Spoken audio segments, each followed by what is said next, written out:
Okay, folks, here we go. I have a very, very nice running, decent mileage, decent looking little Ford Explorer two-door Sport for you.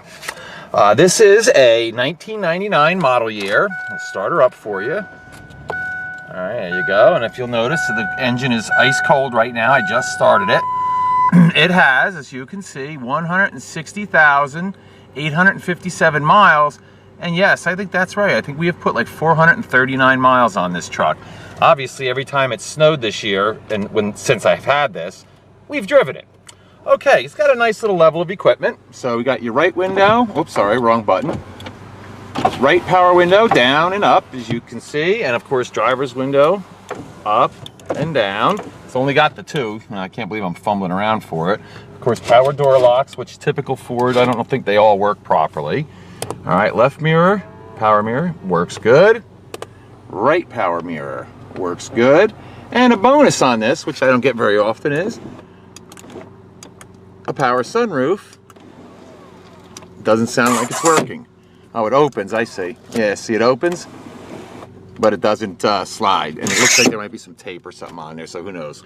But anyway, that's that. You can fix that if you want. It's gonna be so cheap, this thing, it's not really gonna matter. I did put a fair amount of work into this. I put upper and lower intake gaskets on it. It had a bad miss and a check engine light, and I just don't feel right selling a vehicle that, you know, you probably won't get through inspection. But now, you should have no problem. As you can see, cruise control on the steering wheel. Horn works. Wipers work exactly as they should. It's got the auto dimming headlamp, and it's got the information center. It tells you what direction you're going, and obviously the temperature is not right on target, because it's certainly not 40 degrees out below zero. Let's see. The heat works very good. I can't tell. It's a little cool out today. Obviously not 40 below, but it's too cold to really test to see how the air conditioner works. So I can't say. The four-wheel drive works exactly as it should. I will demonstrate that later. The radio doesn't work. So I don't know whether, you know, you're going to slam a aftermarket in there or whatever. That's up to you. So I can't comment on any of that stuff, because I guess, did he push it? Am I doing it right? Yeah, it doesn't seem to be going on. For all I know, it could just be a fuse and I never checked it. I haven't personally driven this vehicle a lot, only a couple times, and I don't use the radio, so I never know. The interior and exterior is pretty nice, and we'll do that next. All right, let's go out here. Now, believe it or not, I have to actually do the start of this video under my canopy, as you can see, because it's so bright out. What happens is it throws so many shadows, you can't see a lot of the detail. And I like to, you know, disclose as much as I possibly can. It does have a power seat, and then we'll go here and we'll see forwards, backwards, no problem, up, down. So yes, the power seat works. It's got manual lumbar. Does look like it's been smoked in, you know, a couple of burn holes here and there. The bolsters, it's actually very comfortable to drive. The bolsters are a little worn, but not anywhere near what you would expect. So it's actually pretty darn nice. Now, we'll pull this up. You can see the back seat, however, looks very unused. Doesn't look like it's been used very much at all. As you can see, the carpeting is nice and clean. Headliner is very nice. There you go. Oh, I do have a clean New Jersey A title for it. So that's not a problem or anything. The tires actually are in really good shape, and I think the back ones, believe it or not, are almost brand new. But let's check. I got my handy dandy gizmo here, and this tells us, you go like this, you push down to make sure it's all the way in, but this has almost 11/30 seconds of tread on the left front tire. The left rear tire, as you can see, it still has the blue on the lettering, all right? Yeah, look at that. Holy cow, that's like probably the most I've ever seen, like almost 12/30 seconds of tire tread. I don't know how much tread they come with brand new, but I gotta tell you, these tires can't have more than 1,000 miles on them, so that's pretty damn close to what they're supposed to have. Let's do this side, and down, and yep, that one's 12/30 seconds as well. And the right front tire, go right in here, that one, yeah, that one is about 10/30 seconds. So yeah, you got the back ones obviously are almost brand new. Front ones are really, really decent though. All right, right front fender, let's see, we'll start here. Looks like the bumper hangs a little bit low. Right front fender, it has, you know, a couple of chips, nothing major. Coming along, you got the nice running boards. Sorry, they're dirty. We did actually, I don't know what that is, but it looks like footprints. We probably stepped in it. Now, typical of every Ford Explorer Sport I've ever had, and I'll show that to you in a minute. Let me just show you the passenger side, the floor. Look under the floor mat. Look at that. Nice and clean. Okay. See, even the passenger seat looks really nice and really good shape. It's got a little bit of dirt in there. A couple little burn holes, nothing major. I do ozone these cars, just so you know. And what that does is it removes any organic smells like mold, cigarette smoke, pet odors. So believe me, if you got in this vehicle, I don't care if you're sensitive to smoke or not, you will not know that this was a smoker's car other than the obvious telltale signs. All right, going back to what I was saying before about typical of this year, this model Explorer Sport is right here. Every single one of them I've ever had, usually this entire area is rotted away. As you can see on this one though, it's only got that little spot. So believe it or not, for one of these, that is actually very, very clean. Now we'll do the door frame. And on most vehicles, right here down the corner of the door where the water sits is where you see rust really start. And on this one, it's actually pretty clean. So I'm gonna give this like an A for cleanliness, because usually they're a lot worse. Oh, here, let's do the roof. I can't even see what I'm doing, but I'm gonna go along here. Looks like it does have a roof rack with the crossbars. I can see that. All right, there we go. Let's do the quarter panel. You know, a couple little marks, nothing major. No dents. I don't know what this looks like, glue or something on there. It is got the nice, you know, the two-tone wheel arches, etc. Nice, clean aluminum alloy wheels. Very nice, very clean. That's pretty impressive. Rear bumper in very nice shape. All right, let's take a little look-see underneath here. Let's see what's going on under here. There you go. There's your spare tire. All right, exhaust. All right, there you go. Doesn't look like it has had a hitch on it or been towed with. And there we go. The rear hatch actually looks to be in good shape. Open this up. As you can see, it's got a rear window defogger. Okay, deep tinted glass. Now, what's cool is this closes. So what I like about that is you do not have to just open the entire hatch up like this every time you want to get something. If you want to throw just a couple bags of groceries in or grab something out of the back real quick, you just pop the window. You don't have to open the whole hatch. But if you do open the whole hatch and you do need a lot of cargo space, believe it or not, those seats right there, they're split fold down seats. So you get all this room from the very back all the way to the back of those front seats. And I would guess that's between 5 and 6 feet of length. So it's actually, you know, a fairly, even though it's a two-door, you actually get quite a bit of room. Here's your headliner back here. Okay, so let's close this. All right, as you can see, Ford Explorer Sport, clean, shiny, and I'll let you guys take a look-see at this once I get it out in the sun too. Like I said, this is mostly for doing the interior and stuff, so I don't cast really bad shadows. Looks like we got a little scrape there. This quarter panel looks to be pretty darn nice. Looks like they put some goo around this window. Don't know what that's about. Oh, here, let's do the roof on this side. Now, not for nothing, but a 15-year-old vehicle, you can't get too picky. You know what I'm saying?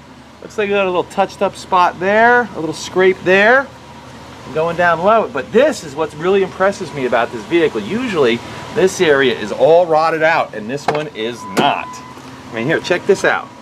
Look at that, nothing there. Just a little tiny spot starting there. Other than that, I would say I would give this a real good grade for how clean the body is. All right, there's your door. Come all the way down again to the trouble spot. As you can see, that's rust-free in there. So yeah, pretty impressive, I have to say. It does have the keypad for the remote entry, which I don't know the code to, by the way. Oh, I want to point this out too. I just discovered this. Check this out. Under here, if you want to do that, see that little gizmo there? This pops out. It's like a little circuit thing. You keep it on your keychain. Nobody can start your car unless they plug that thing in. Obviously, you know, this guy just left it there, and I'm going to leave it there, but it's up to you how you want to use it. It's kind of like old technology. They used to do that a lot back in the day, but they're much more sophisticated now. But it comes with the vehicle. You get it. Oh, it has keyless remote entry. I have one key and one remote. I give you guys what I get. All right, driver's door, you know, a couple little chips here and there, a couple little scratches, but nothing, again, major. This entire vehicle does not have any major problems whatsoever. For the age and everything, it is actually a really beautiful looking vehicle. All right, let's do the front. There's your headlights. They look pretty clean, decent. All right, we'll do your front bumper. As you can see, factory fog lights coming down. It does look like, you know, it's hit a couple things, but nothing, again, nothing major. Let's take a look underneath. There you go. You can see that. And there you have it, folks. All right, that's the underneath. And now, like any other vehicle, the heart and soul of this thing is the engine. And I can promise you, believe me, I spent a lot of money on this vehicle. It runs fantastic now. All right, it is so strong and sounds so good. So I'm going to just shut up now. It is a 4-liter, 6-cylinder, of course. I'm just going to shut up now and let you guys listen. Here we go.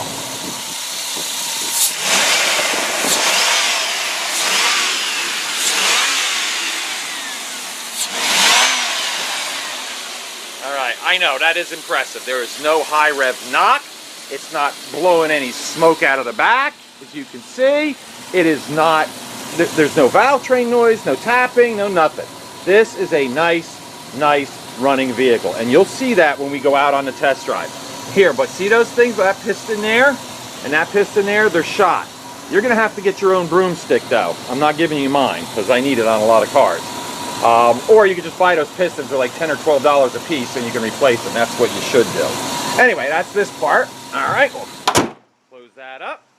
There you go. And we'll take a little, you know, another step back. You can look down the side here. Now, here is the last thing I'm going to tell you before we go on a test ride is, if you live in New Jersey, yes, you do get this inspection sticker, which is valid through the end of this year. Okay, it's good until January 1st of 2015. So what does that give you? About 9 months left on the inspection. All right, so now we're going to do the most important thing, take her for a ride. All right, folks, we're going to take it for a ride, but the first thing I like to point out is I'm going to do what's called a warm start. Meaning you guys saw when I did the previous part of this video that the vehicle was ice cold when I started it. It has since obviously been running and it's warmed up. Now I'm going to do a warm start, and the reason I do it this way is so you can see it start both cold and warm, because each situation can exhibit a different symptom of a problem depending upon how warm the vehicle is. So good tip, if you don't buy from me, it's okay. If you ever go look for, especially older used cars, you want to see them start ice cold and you want to see them start warm. So now we're going to start her up. And there we go, nice and warm, no problem. And look at that, we've got almost no gas, and a little light comes on, tells you check gauge. But other than that, there are no check engine lights on whatsoever in this vehicle. So nothing to annoy you or nothing will get in your way of getting you through inspection. Here we go.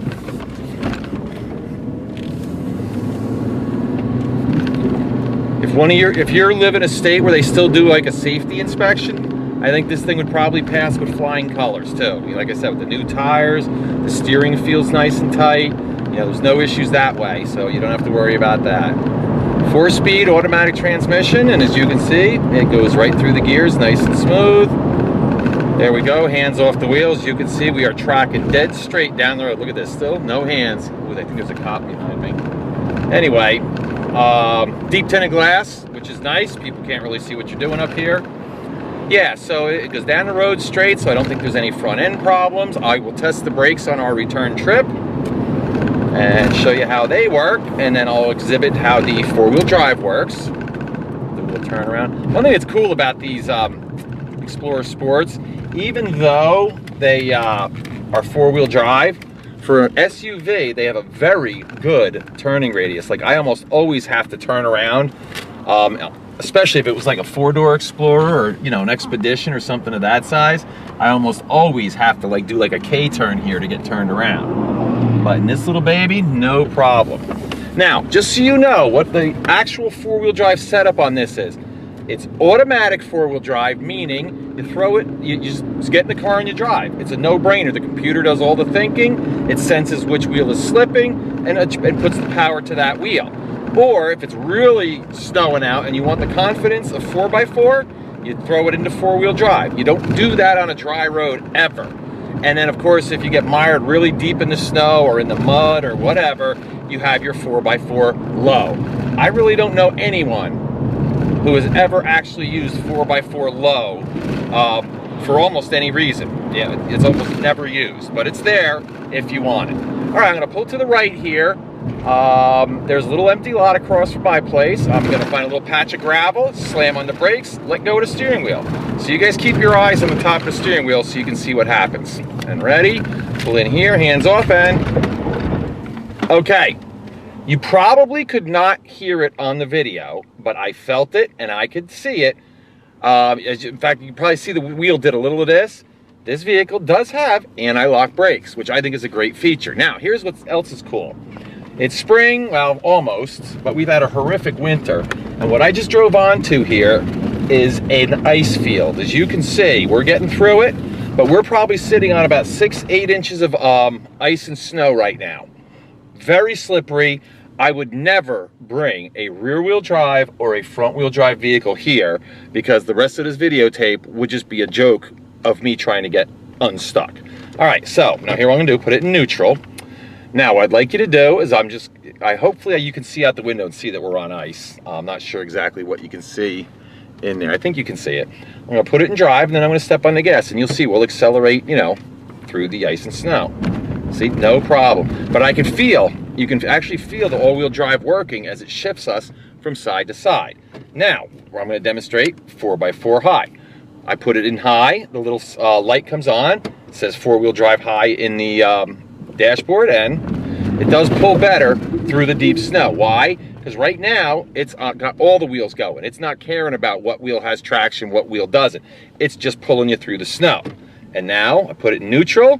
You turn the switch to low. I heard it clunk underneath like it's supposed to. The light goes on, 4-wheel drive low, and it changes everything. Watch how it accelerates now. It's already shifted. We're already in 3rd gear, and we're not even doing 15 miles an hour. Okay, so now let me back up, and you can see it again. There we go. All right, now, but to take it out of 4 low, you can't do that on the fly. You have to do 4 low sitting still with the vehicle in neutral and do the reverse procedure. 4x4 high, you wait. You wait. Sometimes you have to give it a little nudge, like put it in reverse. Up, there you go. I heard the clunk. It's now in 4 high, and we'll back up some more. And again, we're flying right through the snow backwards. I hope you can see out the window. I wonder if I can give you a better angle. I'll turn the wheel a little bit. You can see the ruts. Okay, hopefully you can see that there are it's about 8 inches of snow maybe we're sitting on top of. And then of course, all-wheel drive. And like I said, all-wheel drive is the no-brainer. It'll get you out of, you know, it's there for rain, for snow, for any kind of inclement weather. It definitely gives you an edge as far as traction and whatnot is concerned. The 4x4 high, you can do on the fly. I think it's like up to 40 or 45 miles an hour you can do that. But never the 4 low. That you actually have to stop for. Okay, so let's do a recap. This is a 1999 Ford Explorer 2-door sport model. Body's in very nice condition. I showed you just a couple of spots. The interior is actually pretty darn nice, but it runs fantastic. 160,858. And as I promised in the beginning of the video, I'm gonna pop the camera off here. Excuse my hands getting in the way here. I gotta find the latch. There we go. All right, what I'm gonna do is now, you know, in the bright sunlight, we're gonna take a look and you guys will see how nice this vehicle really is, because it actually is a very nice truck. All right, there we go. Yeah, right over there. You know what? I wonder if I can zoom in on my tire tracks where we were. You can see the little ice field over there. Come on, focus, catch up. I'm hoping for the focus to catch up. Yeah, you can see there's my the tire tracks, and that's what we were in. So you can see how deep and nasty that ice is. Okay. Anyway, let's go back. Oh, look at it. It's even dripping off of the car. Isn't that nice? As you can see, you know, 10 feet away, beautiful looking truck. You know, if you got a kid that needs his first vehicle, all right, wants some kind of SUV, boy, this is the one for him. I mean, come on, 4-wheel drive, anti-lock brakes, airbags, all the safety stuff you want, but the kids like, it's 2-door, it's black, it's got nice alloy wheels, it's got a sunroof if they decide they want to fix it, you know, so I mean, this is a really, really perfect car for a new kid, you know, a new driver. And the best part, it's going to be really reasonably priced. You know, I get that you might want to do a couple things to it. I get that, you know, it's older and has some mileage on it. So I do price all my vehicles accordingly. So if you want yourself a nice, very reliable, great running, decent looking little SUV, this is the one for you. And as I always do, I hope this goes to a good home. Thanks.